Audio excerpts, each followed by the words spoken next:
Most of us go about our day-to-day lives in a trance without even knowing it, feeling anxious about what's to come and what's been, suffering incessantly. We're hearing about mindfulness more and more, the tool that can alleviate anxiety, keep us in the present moment, and live a happier, more fulfilling life. But seriously, what the hell actually is it? Well, I'm glad you asked, because today I want to dissect what mindfulness is down to 3 levels of understanding based off the wisdom of the best teachers in the field. Whether you just want to understand mindfulness to better explain it to your friends, or you want to better understand what it is intellectually so you can better apply it to your life, this video will give you the base understanding and then get progressively more nuanced as we continue through the video. But stick around for the entirety of the video if you want to really seriously understand how we can use mindfulness to overcome all suffering in our lives. First, we're going to look at the base understanding. What actually is mindfulness? Then we're going to look at a progressively more nuanced, deeper understanding of what mindfulness is and how we can relate it to our experience, attention, and awareness. And then we're going to wrap it up with the most important element of the equation of what mindfulness is, equanimity, how we can be free from all suffering. So to better understand the process, I'm going to now introduce you to Jim. While by all external appearances, Jim is going fine. He has a stable job, he spends his free time in the afternoon playing video games, he even has a girlfriend who he met through Tinder. But beneath the hood, Jim's struggling with frequent bouts of anxiety and depression. But Jim wants something more. He knows that there must be more to life, and he truly has untapped potential. So Jim knows something has to change if he wants to overcome his anxiety. So he tries something new, mindfulness meditation, to better control his emotions. But when practicing, he frequently gets lost in thought and angry that he's not doing the practice properly and is overwhelmed with the amount of information out there and can't really understand what the hell is this thing that everyone's calling mindfulness really. So he turns to the internet and he comes across one of the best Vipassana teachers in the field, Joseph Goldstein. Joseph tells us that trying to describe mindfulness in a few words is really like trying to describe art or love. It's really quite tricky and there's a lot of nuance. It felt to me like asking, what is love? Okay, here's 3 words. A satisfying definition that may fill the cup is being in the present moment more often. But that's not really enough, because even if we're in the present moment, we may still be immersed in a story of an unconscious thought playing itself out. And this is where Joseph makes a segue to what he calls Black Lab consciousness. While Black Labradors are in the present moment, not ruminating about the past, not thinking about the future, but they're still incessantly acting out behaviors unconsciously. They're not aware of the fact that they're running around, sniffing and reacting to impulses spontaneously. So to be mindful in the present moment is therefore to bring another faculty to the equation, and that is knowing that you're about to proceed with an action. The knowing and observing faculty is what is missing from the original equation of being in the present moment. For example, if you were to say, blow your nose, I'm not going to blow my nose on camera, but you would first be aware of the fact that you had an impulse to blow your nose. So you might have felt a sensation of a cramming in your nose of some sort of booger or something like that. And then you would also continue to be aware while you're blowing your nose of the sensations of the blowing, while otherwise you would just be incessantly acting it out with not even being aware of the fact that you were doing it. So you might have been lost in thought thinking about what you were going to have for lunch while blowing your nose. And this is just an example, and obviously this actually does apply to every facet of our experience. We can train our mind to become aware of all of the sense doors: sight, sound, taste, touch, smell, as well as thoughts.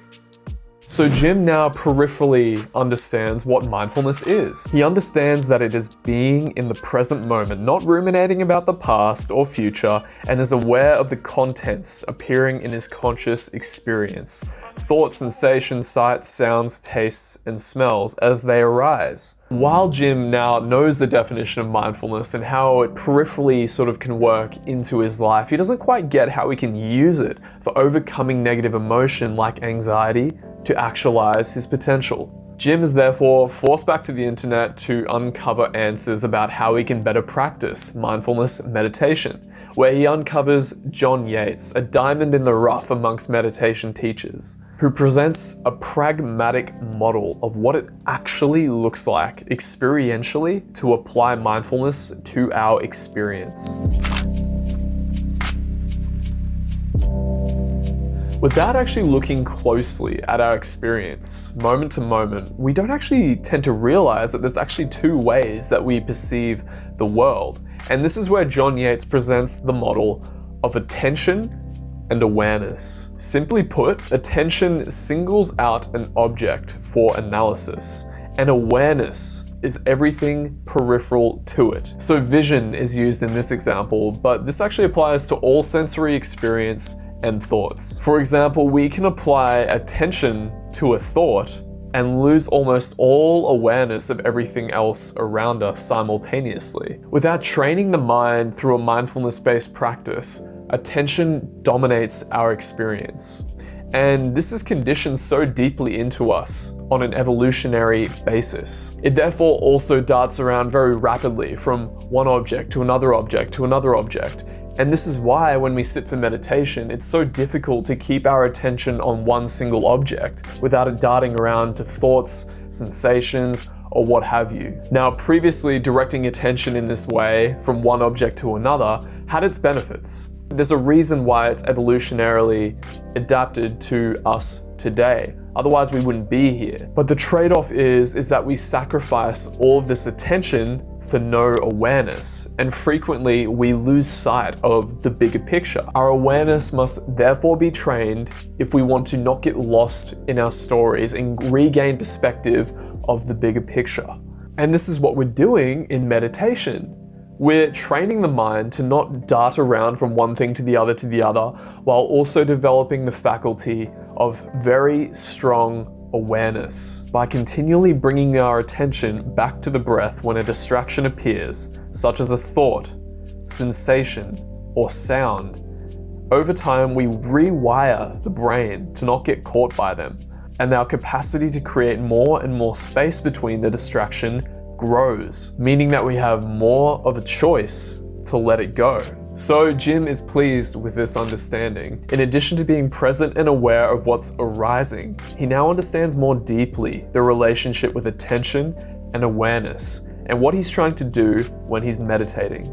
But he's still struggling to understand how he can properly apply this knowledge in his day-to-day life to overcome strong negative emotion like anxiety and actualize his potential. Returning to the internet, he discovers the wisdom of Shinzen Young, one of the best teachers in the field, who shares with him the key he was looking for. Equanimity, simply put, is the capacity to relate to whatever arises in conscious experience with non-reactivity. There's no pulling or tugging if anxiety, sadness, or anger arises. Rather, it's radical acceptance of whatever's arising. Where previously we would have almost unconsciously reacted to a negative emotion, which is so ingrained in us on an evolutionary basis, we're now creating and training the mind to have more space between the emotion, so we're not immediately reacting to it blindly. Our common misconception is in doing this, we're becoming emotionless, grey androids. But this couldn't be further from the case. In fact, we're becoming more in tune and more present with our emotions as they arise and detaching from them. And in doing so, we make better decisions, suffer unimaginably less, and are able to let go of negative emotions much more readily, allowing for them to pass. And what does this actually look like experientially? What are we actually doing with our attention and our awareness in these moments? Well, I actually made a video on this and I'll link to it here, which you can click on if you want some techniques from the best teachers on how we can actually do this.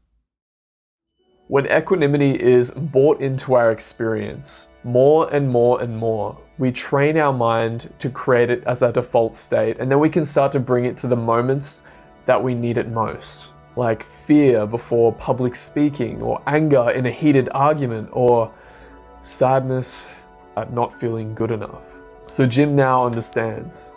He understands how he can bring mindfulness to his day-to-day life to work with anxiety. Armed with knowledge of the importance of being in the present moment and not lost in thought and aware of what's happening, understanding attention and awareness, and exercising equanimity to whatever arises. He is committed to meditating daily, knowing that in the long term, it will bring tremendous benefit to his relationships, his work, and his life in general.